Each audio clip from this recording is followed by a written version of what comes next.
All righty. How is everybody this morning? Did you have a good 3-day weekend? Good. Good.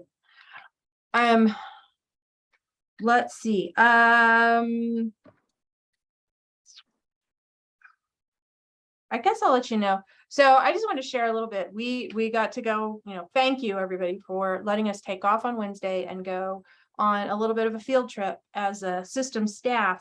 We went to the Indian Creek branch of Olathe, which is a brand new library that used to be a Hy-Vee, and they retrofitted it into a library. And then we went and had lunch with our colleagues at the Northeast Kansas Library System, and then Brad Allen gave us a tour of the library in Lawrence. So there were some things, yes, these are huge libraries in urban settings, and they've got more money than God. But there were things that we took from that. Well, there's things I took from visiting them that I saw that we're already doing in some of our libraries. The big one is mobile shelving. We saw that everywhere. Lots of people, everything's on wheels. And I think that is really good idea, especially for our smallest libraries. And some, like McCune, is already taking advantage of that, buying shelving that can be unlocked and moved out of the way, or unlocked and just moved to where it makes more sense to have in the library. So I thought that was a really cool trend that we should pay attention to. They had outdoor programming space, and a lot of us have outdoor programming space. And thanks to ARPA, we've been updating our outdoor programming space.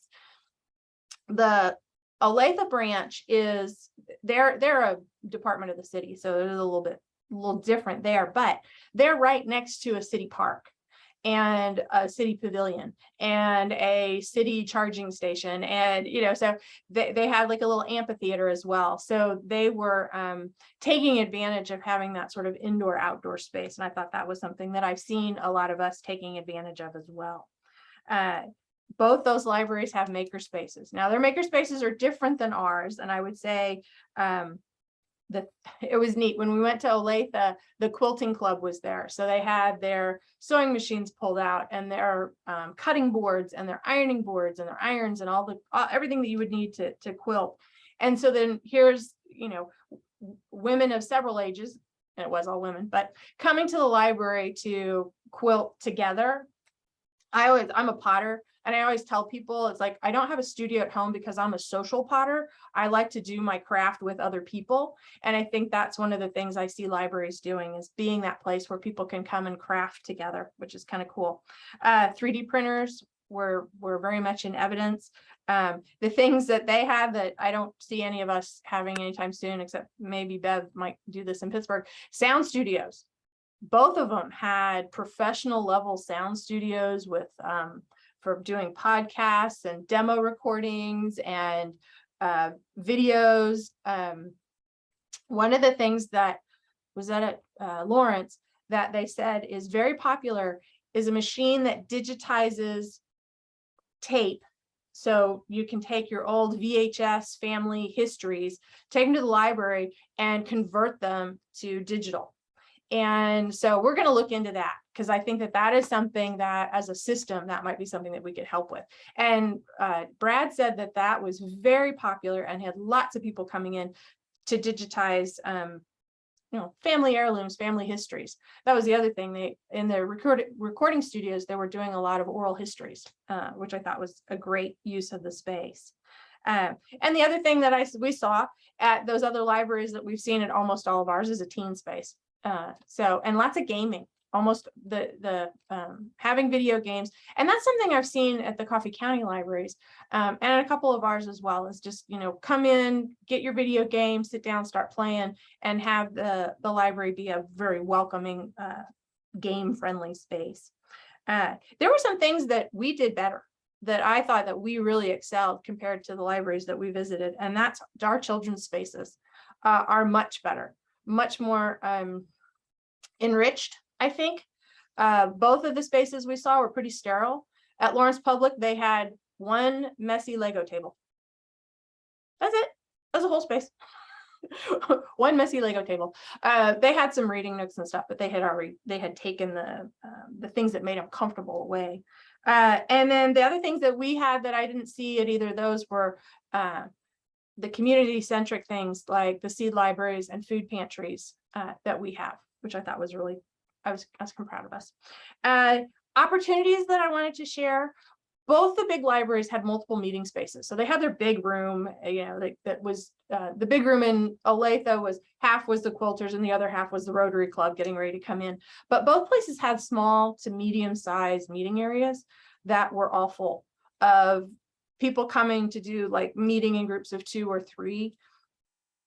So those of us who have meeting spaces are lucky enough to have extra meeting spaces. That might be something that we want to promote more among the community, is the library is a place to come and have your meeting. Self-check. Both those libraries, 90 to 95% of their circulation is done with self-check machines. So that would be something very, very different for down here. And it's definitely something I'm curious about for Iowa Public, is how we can do self-service and self-pickup of holds. I know Independence does it. There's probably some others of you that have that already established, but that was, yeah, they said, both of them said, they at Lawrence Public, they have a bank of the self-check machines, and then the window where the people are, they call that accounts or accounting. So to differentiate that's not where you go to check out your books. That's where you go if you need to pay a fine, or if you need to work with a person because you have a lost book, or whatever. If you have accounting questions, you go to the circ desk, but for circulation, you go to the self-check machines. And at Olathe, it's a stand-up. It's this tiny little stand-up kiosk right at the front door. So it's like a welcome area. And also, if you don't want to use your self-check machine, you can go and ask them questions and check out with them. And they had, didn't Bob say that was the second iteration of that desk? That at first they'd had a big bulky desk, and they found that to be too much of a barrier. So they did this, it was a round stand-up desk that rolled, of course, everything rolls. And they found that to be more customer friendly. And this is the last thing I'll talk about, perpetual book sales. So in Lawrence Public, it was on a series of these really pretty kind of curved round bookshelves right in the foyer. And then they just had a donation box, and they showed you how to, of course they had an app. So if you wanted to pay online, they showed you how to do that. And at Olathe, it was more of a bookstore. And that was kind of interesting to see.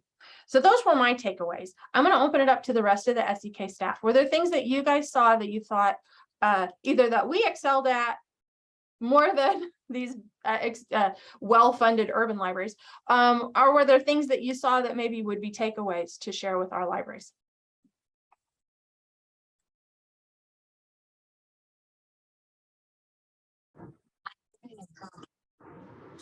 I'm putting them on the spot.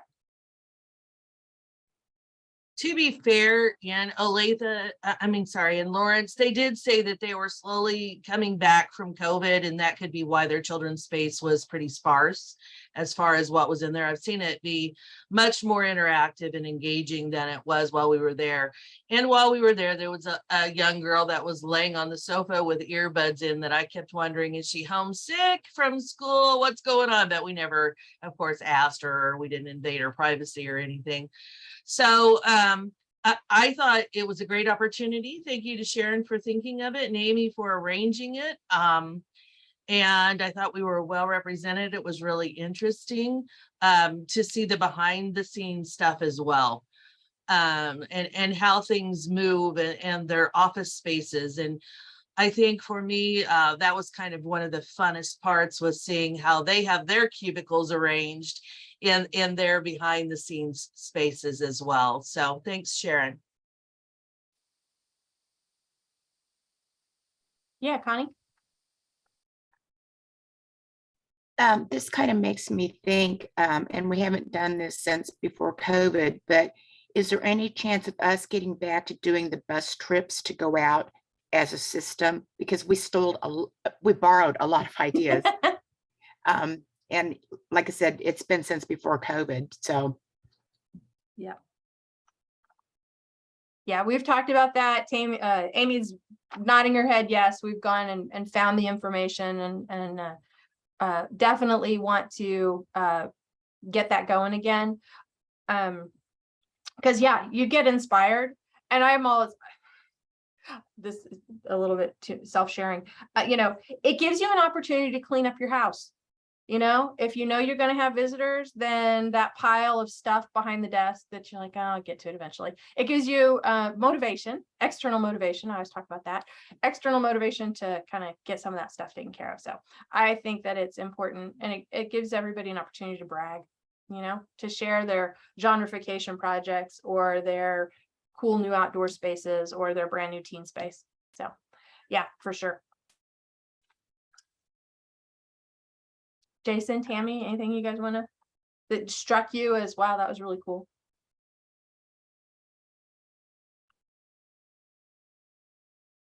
Or not? Okay, fine, we'll move on. Well, I already shared, so maybe Amy instead of Tammy. I said Jason, but yeah. Oh, sorry, Jason and Amy. Yeah. Olathe had some really nifty OPEC kiosks where they use touchscreens and Raspberry Pis. I think that's something we could definitely execute easily here. I know that we've played with Raspberry Pis before, so that was a takeaway. And I was really interested in the sort of Zoom setups at the different places. Lawrence's downstairs meeting room had ideally what I think we need for my meetings, at least, an AI powered camera that can kind of look around the room and drop mics in the ceiling. So I'm hoping maybe someday we can execute that in our own meeting room. And they had little offices with doors downstairs. I want that too someday, because I can hear the Zoom echoing right now from the other room. That was a big reason well, two reasons I wanted to go to the Knuckles offices. They had just done a remodel and had set up their upstairs room for Zoom. But I find it interesting that what Lawrence did, which is a much smaller scale, is more in line with what we might be able to replicate here. But yeah, it was everybody had offices. Tiny. I mean, the ones in Lawrence were tiny. They were like smaller than what Jason's office is right now, but they had a door and a big old window. Yeah. But so anyway, we will probably Terry was kind enough to take some really great pictures, and we have those downloaded, and we might be able to share those in a little bit of so you guys can do a little virtual tour. Other news and things of interest. The websites have been super slow recently, so we're working with Robin Hastings. I think I mentioned this in the email, to migrate all of the SEK, my Kansas library on the websites to a separate server that hopefully will have more resources, so that that these slowness issues will go away, or at least be mitigated. We have lots of grants available right now. The technology and equipment grant is open until the 10th of October. The seed grant is a little bit different than, for those of you that are interested in the seed grant, it is a statewide grant that is going to be limited to 1 per county. So libraries are listed as one of the eligible entities. So if you are, I think what I'm speculating here, they're hoping that counties will work with their economic development team or Chamber of Commerce, or they will, the different organizations in the county will come together and work with one organization that will help wrangle the whole process, and have the libraries and library projects as part of this redevelopment, what was the word they kept saying? They wanted to reinvigorate the community. So the part that was so exciting for me is that there is money for construction, for renovation, for ADA accessible, whatever. I know that several of our older libraries I went to two on Friday, not last Friday, Friday before, that had already had an add-on that created bathrooms and elevators and things, but we have several of our Carnegie libraries that still need that. Those of you with roof problems, this might be an opportunity. It has a very short turnaround time. It is the grant application is due the 30th of September. So Amy put the recording in the chat. I encourage you to look at that and to reach out to your other community partners. This is an opportunity for you to build relationships. If you, I think, I don't, is Julie here? Of course, Julie is already in contact with her city and on ways that they can do this. So I don't know if she's going to expand that to countywide, but we're here to help if it's needed. Oh, I wanted to let you know that the Kansas Library Association early bird registration is open until October 2nd. And I wanted to remind everybody that there is up to $250 that you can get from SEKLS through a continuing education grant. That information is not on the grants page, it's on the continuing education page of the SEKLS website. And the instructions are there. It's just a Google Doc that you can download. I want to thank everybody for taking time to fill out that Government Affairs Committee survey that gave us as your consultants a lot of really great information. And I think that it's going to help statewide for us to have a pretty amazing database of information about how our libraries are funded and just set us up to be prepared if and when in 2023 there's some legislative pushback about taxation without representation, and just with how libraries are funded. So that was useful information for us to have. And I know that right now there's challenges, and I'm reading articles every day about what's going on and the challenges being put towards libraries about books and about what topics we cover in our collection. And I just want to say we're so much more than books. We are meeting places, we are technology, we are job helping, we are senior programming, kids programming, early literacy. So when you're feeling beat down, remember that we're more than that, 67 out of 10,000 books that have to do with a topic that make people uncomfortable. Banned Book Week is coming up, not this week, but next week. And we've already got our display out. So we'll see if that causes its own bit of information, but we protect the First Amendment. That's what libraries are here for. And I'm really excited that that's going to be the main topic of conversation on the 22nd at the in-service. Who's going to ARSL?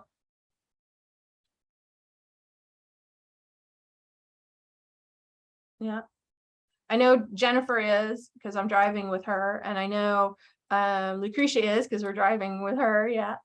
So Connie, good. We'll get to see you there. I'm excited. This will be my first ARSL conference. So I've never been before. And I heard Chattanooga is just fabulous and they've got a renovated downtown and I'm going to have a good time. So I'm looking forward to that. Jason, I'll let you talk about your upcoming fun event. Anyone wants to go? You mean KohaCon? KohaCon, yeah. Yes, so KohaCon is coming right up on September 20th through the 23rd in Lawrence. We're going international this year, so we do have people from all over the world. I think the furthest registered for in-person is from Cambodia. We were over 700 people registered last I checked, with close to 100 in person. So yeah, I'm excited about that. Get to see all my Koha colleagues from around the world, and I will report back at the next users group. Fun. The last thing I had on my list was I've given Vivian the Hoopla Part 2 distribution, the second half of the $15,000, or the second half of the $30,000, so $15,000 that the board approved for to support Hoopla. So that should be coming she's been out. So hopefully I'm going to give her time to catch up. Hopefully that'll come out at the end of September. So let us know if you have any other questions. Okay, so that's it for me. And if we have more time at the end, there's some questions I want to ask people for our strategic plan. But I want to open it up to the consultants if there's other news and information that they want to share. I'd like to remind everyone that the next after lunch course is Thursday, and that will be Cultural Humility with Zan Goodman, Thursday, September 8th. And the link to register is on our calendar page. If you haven't registered, please do. I think it's going to be a really exciting and informative workshop and a good use of your time. Then also the next Storytime interest group is September 16th. And it's the next one in the series. It will be recorded. I intend to record it. Hopefully y'all remember I've been doing pretty well. I'm on a roll. Better knock wood there. And then September 20th is Summer Library Program wrap up. I'm getting ready to send out a big email over our Google group about some things with CSLP. Sandy was kind enough to share notes from her trip to the national conference, and there's some interesting things going on that I think you all would like to hear about. So yeah, look for all that coming up.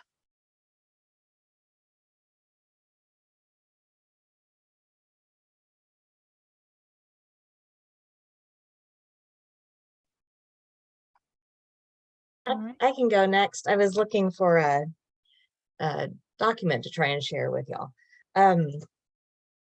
Fall in service is coming. Thank you all for registering. Registration is now closed. Sorry. That will be September 22nd at Flint Oak, which is just outside of Fall River. You can start checking in there as early as 8:15. That is how early you can check in. The first workshop begins at 9. You won't miss it. If you have any questions about that, just reach out, contact me. We have registration open for trustee training. A representative from the Attorney General's office will be visiting 3 locations across the system in October to talk about the Kansas Open Meetings Act. Again, this is for your public library trustees. The 3 meetings are October 11th at 8 a.m. at Girard Public Library. Thank you, Barb. October 18th at 8 a.m. at the Bass Center in Iola, and October 18th at noon. I wrote the wrong time on my reminder here. At Eureka Public Library. And thank you, Connie, for that. These will be catered breakfast, lunch, depending on the time of day. And again, this is for your public library trustees on the Kansas Open Meeting Act. If you have not done a continuing education with your board yet this year, this could be their opportunity to do that. Providing CE for your trustees for at least half of the members of your board does contribute to your allocation above base. Again, even if they have done some continuing education this year, highly encourage your trustees to attend this training if they can. Bonnie is asking if there is an evening opportunity for trustee training. This time around, no, we do not have an evening one scheduled. Sorry. Will it be recorded, Amy? Any of them? I can see about that, but do not bank on it. This trainer prefers to do live in-person sessions. I even asked about doing Zoom, and that's not really their bag. So it will be live in person before work or at lunchtime. we'll consider other options for future trainings, but again, this is the first time in a long time that we've done in-person opportunities for the whole system for your trustees. So we're just giving it a shot. Sorry, that's my phone. One more thing, I do want to touch on that seed grant. Again, the link for the webinar is in the chat. If you did not attend the webinar and you are interested in the seed grant, you absolutely need to go and watch it. The information is really, really important. Like Sharon said, they're really only funding one application per county. And so your library project could be a project on your county's application. So really need to go there and watch that, get the information, communicate with your board, and then communicate with someone, the county, the city, find out who is putting this stuff together and get your hand in there. In addition to that, I've been in contact with a person at the State Historic Preservation Office department thing, and she is available to do Q&A if we have any interest. So that would be for folks who have some buildings on the historic register, who are considering a project for the seed grant, and have questions about feasibility, that sort of thing. She won't be able to tell you whether or not, you know, your given project idea can be funded or anything like that. And if you do propose a project for your building that's on the historic registry, if your project is funded, then you will go through a screening process with the Historic Preservation Department, and they will work with you on that. So it's not something that you have to do the full thing in advance. You don't need to work with them in advance to figure out your project, but it's helpful to know and get an idea of what you might be in for. So if anyone is interested in that, I don't know, send me an email, put your name in the chat, just so that I know whether or not to book this gal for a Q&A. This would not be a CE. This is just an informational thing. Honey, you have a question, ma'am, or a comment? In listening to the webinar, and I know they want it to be a collaborative effort, and I understand that. What I see maybe is the issue. Did I understand that they are only going to look at one application, or multiple? There can be multiple applications with the understanding it'll just be one? Because I can see if you're working with economic development and say there's 12 people who want a piece of the pie, how does economic development decide which? Because obviously the 50,000 is not going to cover everything. How I see what they're saying, but I think there are some issues with the way it's laid out, where they talked about the food group in this community working with the library in this community.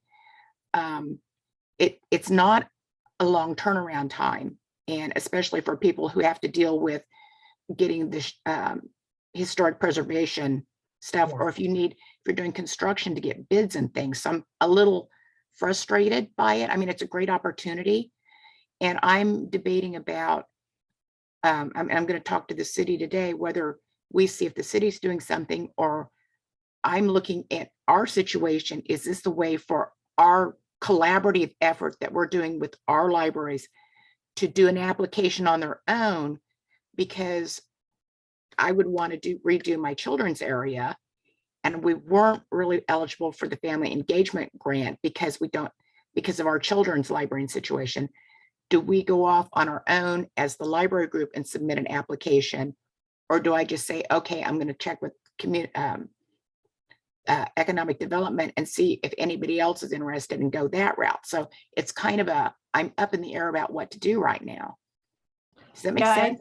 Yeah, no, it It does, does. because I think it sets up potential competition when what they want is collaboration.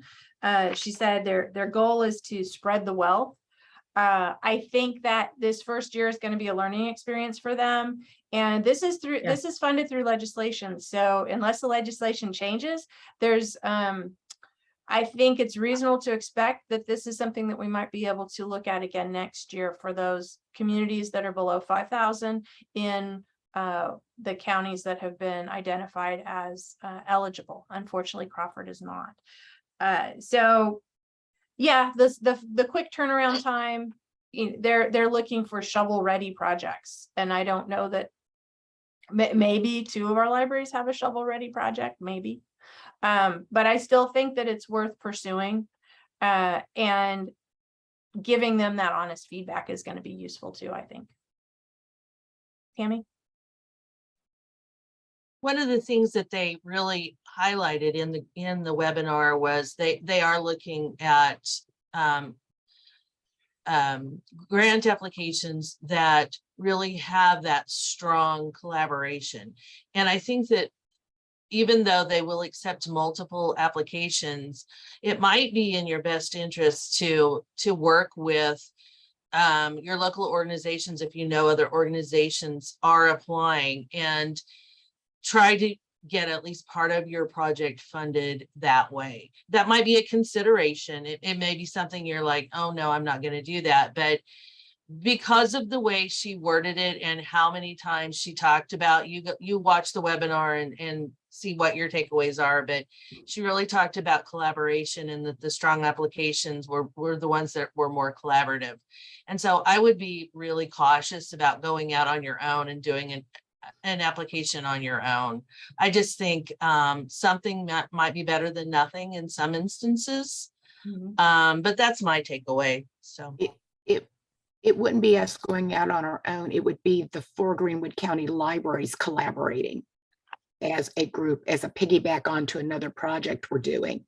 I do think there was some confusion because at the end, when they were asking questions, if you notice, the same question was asked multiple times and people were still confused. And so it's a learning experience. We'll see what happens, but we're interested, obviously. Good. For us to ever have funding for building projects, and that, I mean, they're willing to fund books.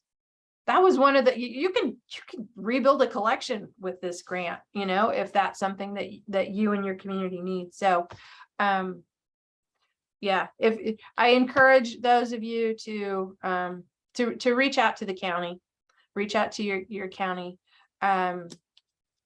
Lucretia, I would, find out, collaborate with your other libraries, collaborate with it's early literacy, so disorder daycare providers, community food, so anything, your community grocery store. I can see in Allen County, if Savinburg and Moran and Humboldt are interested. Humboldt, I think you're too big. If you guys are interested, you're probably going to work with one of my board members who is in charge of the grocery store in Moran. So she's the grant writing queen. So she'll probably be all over this. But knowing that this is a sort of a pet project well, I just think it's going to be important. They want to strengthen chambers of commerce and those groups that can help collaborate and pull together multiple different organizations. So community vibrancy, that's what it's all about, community vibrancy. That they want this to be a way to reinvigorate some small towns. So I'm excited about it. that's a good point, Sharon. I think if you look at it through that lens, what you're saying, Connie, if you are able to make a really strong case for community vibrancy, and we know that libraries are excellent in that area, then, I mean, I hate to say this, it does sound like it's competitive, but you might be able to beat out the other group. So I'm going to kind of backtrack on what I said earlier, I guess. If you can't join them, beat them. There you Right? go. Yeah. Okay. So that's, thank you for that, everybody. Amy, did you have anything else you wanted to share? Okay. Don't forget to go look in niche. We keep adding new things to Niche Academy all the time. So if there's recordings from interest groups are added to niche, there's a lot of different sort of 1CE events on niche for you and your staff to take advantage of. I feel like I'm forgetting something big, but if I remember later, I'll Strategic share planning it with you. stuff, Sharon. What? Strategic planning stuff. Well, yeah, no, I've got that Okay. on my mind. I know you mentioned the website getting moved to the server, but did you mention not changing anything after what did she say, noon on Wednesday or on Friday? Right. Okay. Yeah. So consider it like an upgrade to Koha. She are no touchies on your website after noon on Friday so that she can have a static group of websites to move over. I think, yep. Okay, great. I wanted to ask just a few questions. So part of strategic planning is to do stakeholder interviews or community forums. You guys are my community, so we're going to do a little bit of a forum. So I'm just I'll just get right onto it and come over here and find my questions. Some of you have already done, have answered these questions to me independently, and I appreciate your time. Whoops. Helps if I could make my computer work the way I want it to. Okay, so the first one. What do you feel are the most impactful of the SEKLS services?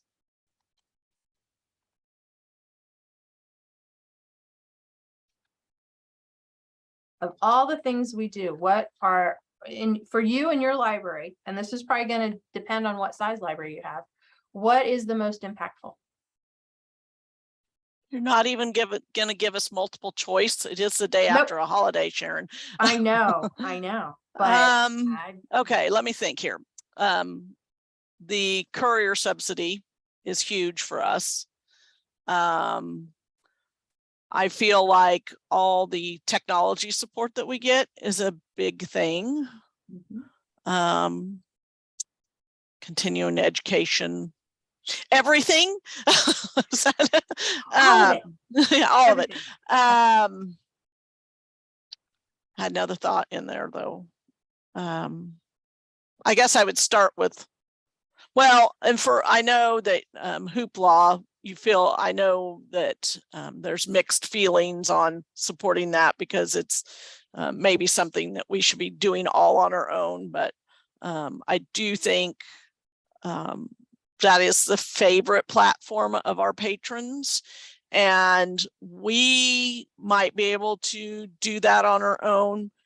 So I might be speaking for the smaller libraries, but I would feel that would be important for them to have that support more so than library my size. I'm not saying that it's not going to take money and we might have to think about how we're going to fund it, but we could probably in some fashion do that.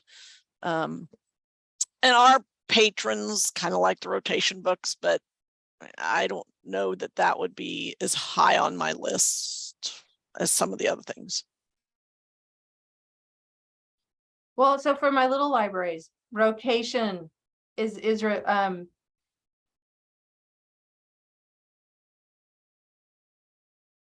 rotation is one of those services that we have, and I think maybe two other of the systems have that. Something that we've had forever and always. I think it's valuable, but I want to hear from you. If anything were to happen to rotation, what would the impact of that be for you and your little library or big library? Well, it's mainly the little libraries that can qualify for it.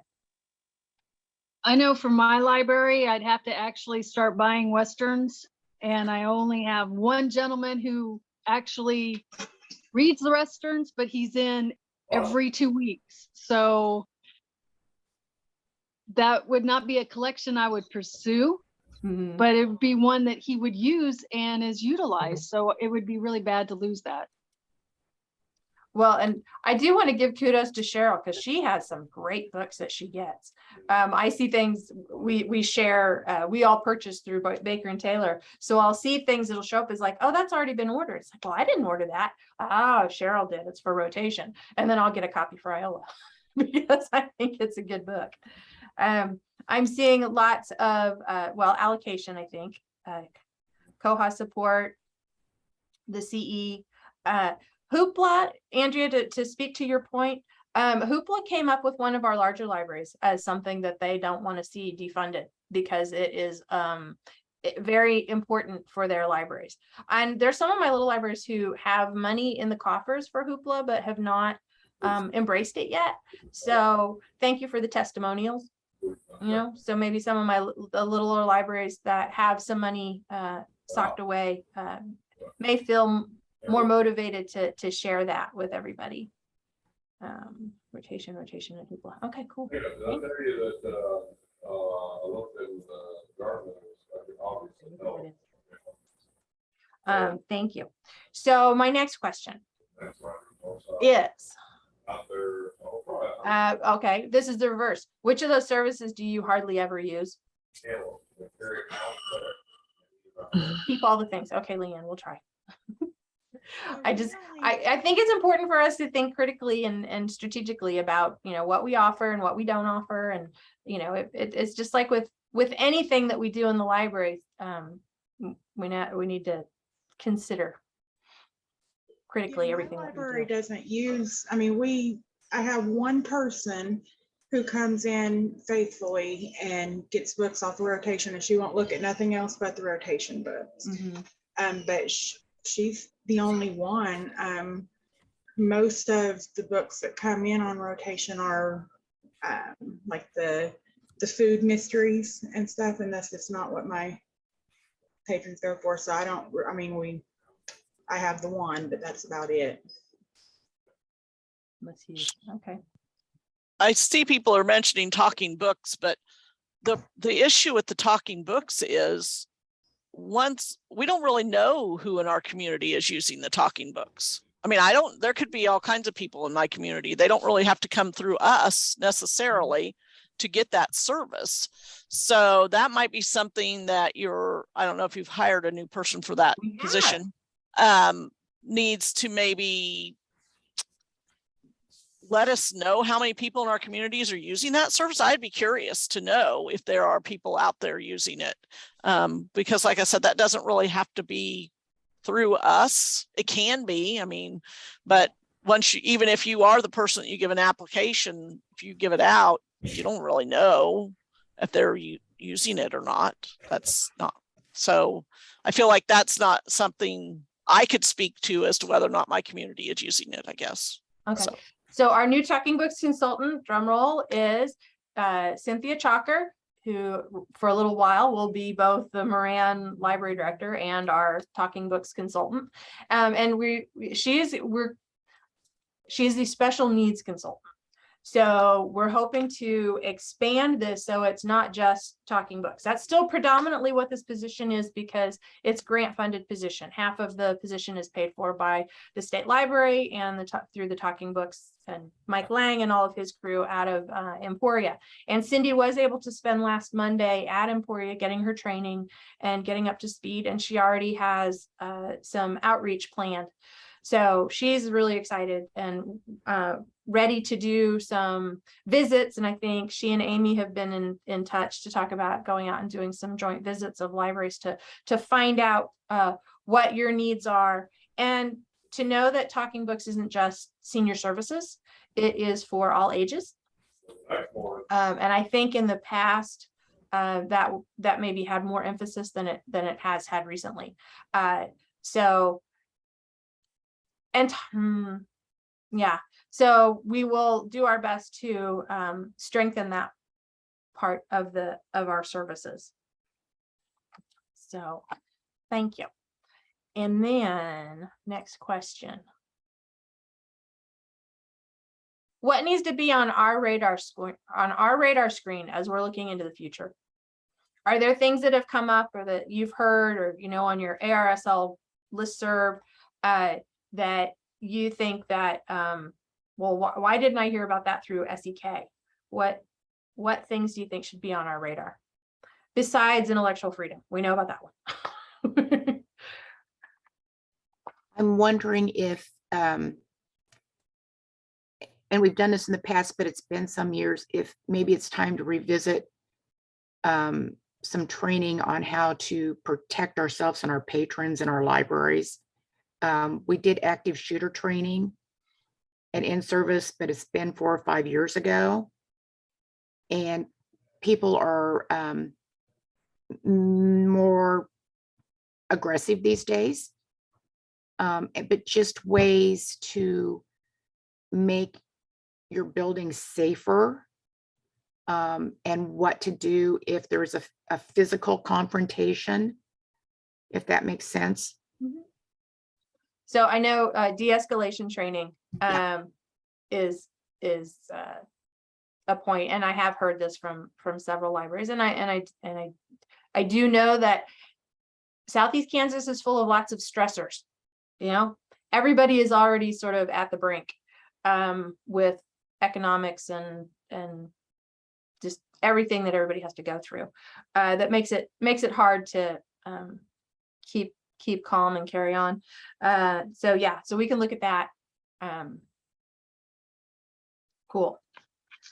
On that, the library there in Idaho that won Best Small Library 5 years ago, the director there has resigned, and the reason why is all the book challenges, and she also has people coming into the library with sidearms and other firearms, and they're losing their insurance. So I found that really interesting, and I don't know how you approach that. Yeah, there's a couple of on CNN, there's a couple of news reports about it. And she has taken some of the things that have been said where people have not agreed with their book selections, and told her that you need to be thrown, into the pond with a millstone around your neck, which she took as a threat. And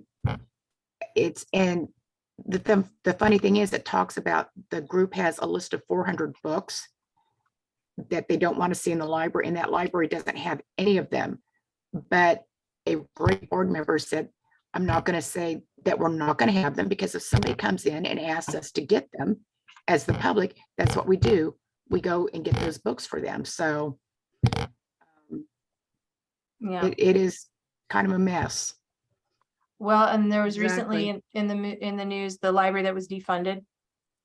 And Nora Roberts came up with $50,000, and through community sourced funding, they came up with the other 200,000 that they need to keep open.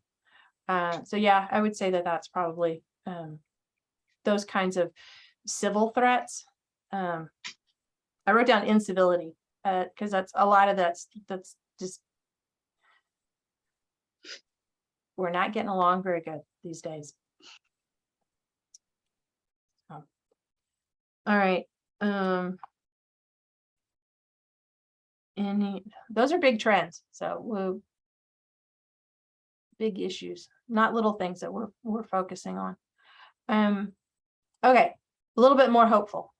What are your hopes and dreams for your library? What are you guys aspiring to, hoping to get done?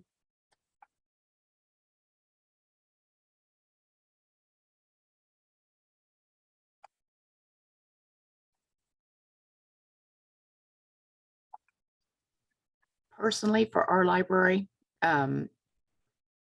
I have my eye, we've always had an issue with parking out front when it rains because of the way the street leans to one side, and there are no storm drains in our block. Mhm. The building that burned down south of us last year, we think eventually the city will end up acquiring that. It is on the tax rolls right now because he didn't pay this year. And the gentleman, he used it for storage. He's not going to rebuild. I have my eye long-term on that, and it probably won't happen while I'm still working, but a parking lot with kind of shelter house with charging stations. And then in between that and our building on the south lawn, my board president and I went to Wichita Public Library and toured to steal ideas. And we looked at their steam garden with the interactive musical instruments and things. I'd love to see that on our south lawn.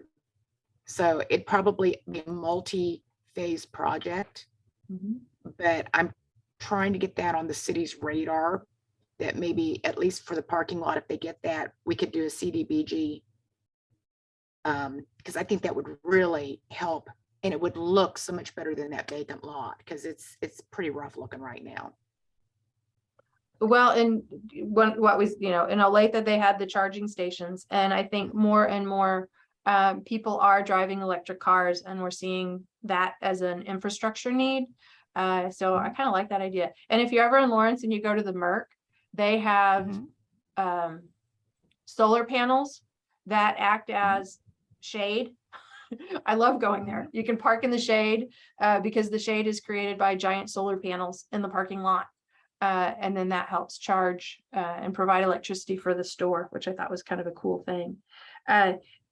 If you're near Columbus, that's what they did. Lauren used her ARPA money to create an outdoor, they have the outdoor musical instruments and also an outdoor painting station. That's kind of cool. It's just acrylic.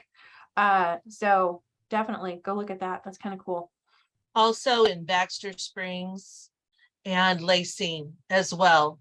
And Connie, you also mentioned earlier renovating your children's area and updating it as part of your library goals.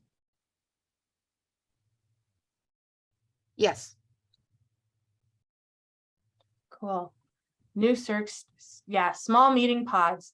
Those little, I mean, meetings were, I think all the meeting rooms at both the libraries that we visited on Wednesday were full. Did anyone get a picture of the pod that was in the basement at Lawrence? Yeah. That could fit your need, Andrea, but it was pretty claustrophobic. Here, just a minute. Let me do a screen share and I'll show you real quick. So it's this little pod. Sorry, I can't make it much bigger. There's a person sitting in that, and we were all standing around looking at it. That poor person must have been really uncomfortable. But it has electricity, it has a sliding door, it has a desk area. So yeah, we can get the details. And they just use like a pallet jack to get under it and move it. We're always looking at our buildings. I think our buildings are always going to have, they're going to need new HVAC. They're going to need new water heaters. They're going to need new roofs. They're going to need new windows. That part's never ending. Oh, good, Leanne. I'm glad. Fire alarm is good.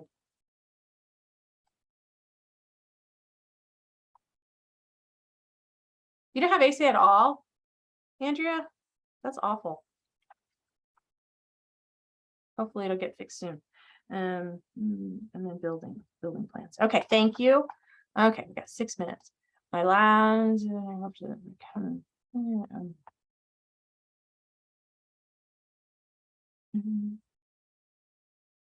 to talk about that. And are there any other trends that you're seeing that you think, so Connie, on your visit to Wichita, were there other things that you saw that you were like, oh, I didn't know libraries are doing that? Not necessarily, although we really liked some of the seating upstairs. The kids like that kind of enclosed. And I'm sure there is a name for the type of chair, and they weren't able to tell us.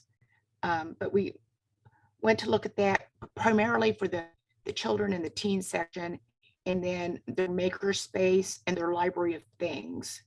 were the things that we were interested in particular. I thought it was kind of interesting. It's a wonderful building. I would have liked better signage and more directional signage. But that's just me. And to me, and maybe it's because I'm getting older and I don't see as well, thought the lighting, particularly upstairs, was very kind of dim, and it was comfortable in the sense of soothing. But if I'm trying to study or read or do something, I didn't think that the lighting was as good as it should have been. But like I said, I'm getting older and my eyes aren't, I've got an eye appointment next month. So, but it was interesting. I'd been in there, but I hadn't really done a full tour since they've been in that building. Yeah. So quite interesting. They've got a piano downstairs that they invite people to play in the entryway. And they do have a separate Friends of the Library bookstore, which was not open the day we were there. A lot of self-checkout. Yeah. Lighting wasn't, Tammy had asked about lighting. When you go to the Olathe branch, they have pendant lightings. It reminds me of Harry Potter, because they look like hanging candles, but they have the pendant lighting. But then over the stacks, they have LED bar lighting. So it's lighting especially for the stacks.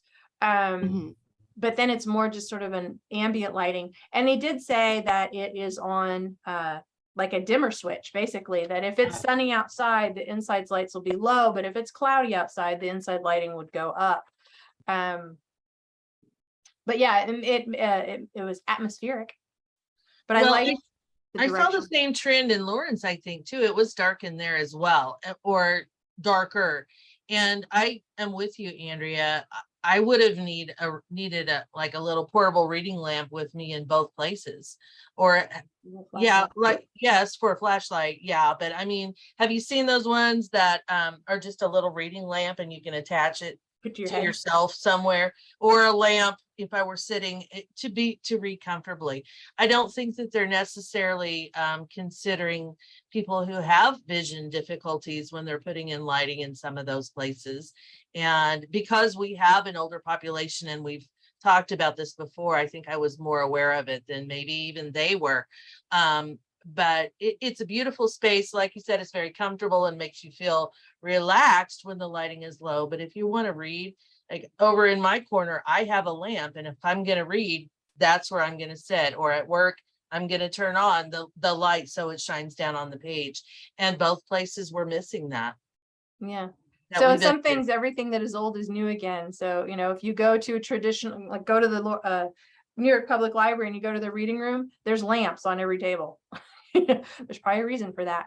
I did think that the signage or the lighting directly over the stacks, I could see several of our libraries benefiting from that. Yeah, it was neat. It showcased the collection, but if you're going to read, that's not where you're going to read at. No, but I did think that you're right. It really did showcase the collection well. Well, and with LED lighting, you know, it's not quite as expensive as it used to be. So definitely that sound and light.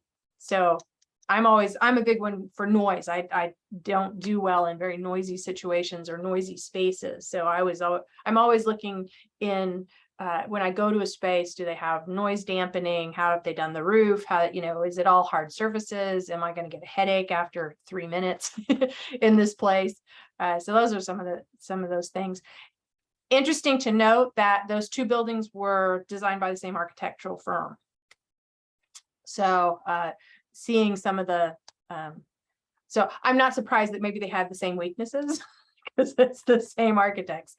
And that was one of the things that we talked about with NEK. NEK has always had an architect on retainer. They've had an architect as a system service that you could up to, what was it, like $2,800 a year that they would help support for if you need an architect to help you with it. Like we use the architect to help create a new circ desk. And so that's something that we've never budgeted for in the past, but could you see a use for that as a system service, to have an architect that you could reach out to who understands libraries to ask questions of and maybe get a little bit of help with? If there were money, and it didn't take away from any other areas that needed funding, that would be great. I think what we learned going through a building project is no matter how much you go to other places and prepare and study, it's like building your own new house. Afterward, there's always things you would do differently. And architects, just by their nature, unless you happen to have an architect librarian who's actually physically worked in a building, Mm-hmm. they have preconceived notions. And it's, as much as you try, sometimes you just still don't quite line up correctly on the things that need to be done. And I think too, and we see it in many areas, home decorating, something that's trendy, the architects think is good, but it's not a practical aspect. You know, it may look pretty, but does it serve a useful function? And so, and there's just absolutely no way, unless you devote yourself to, if you're going through a building project, you devote yourself to that exclusively and let everything else go by the wayside. There's no way you can keep on top of everything, Yeah. even though you try. So One thing that the consultant helped with was to be on the library side. So it's an architect who could speak architect speak, you know, but that was there to advocate for the library. So, but yeah, it would definitely involve getting the right person, and somebody that, you know, we need the child of a librarian who's decided to become an architect. Such a person exists. Wasn't that person that they have on retainer, wasn't that the one that redid their office? Sabatini. Mhm. Okay. And he also, Mike also mentioned that they have had library experience, which I think is really important. Oh, absolutely. And they're more willing to work with smaller libraries and not mostly interested in the huge renovations at Wichita or new buildings or whatever. And I think that those are important things when you think about an architect.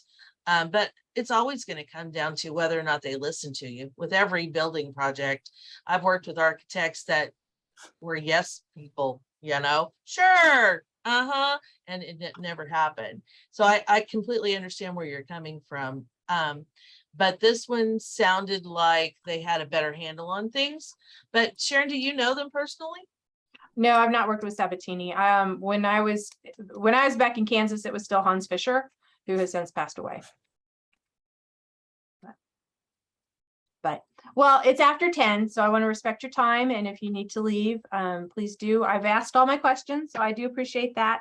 I might put them in a survey and send it out for everybody that maybe is more quiet and wants to think about the questions before they put them out. But thank you for your participation today. We will share this recording. I think we'll just send it out as an email link rather than post it anywhere. But thank you, and I hope everybody has a great day and happy September. Back to school, which everybody's already back to school, but thank you, everybody. Stop recording.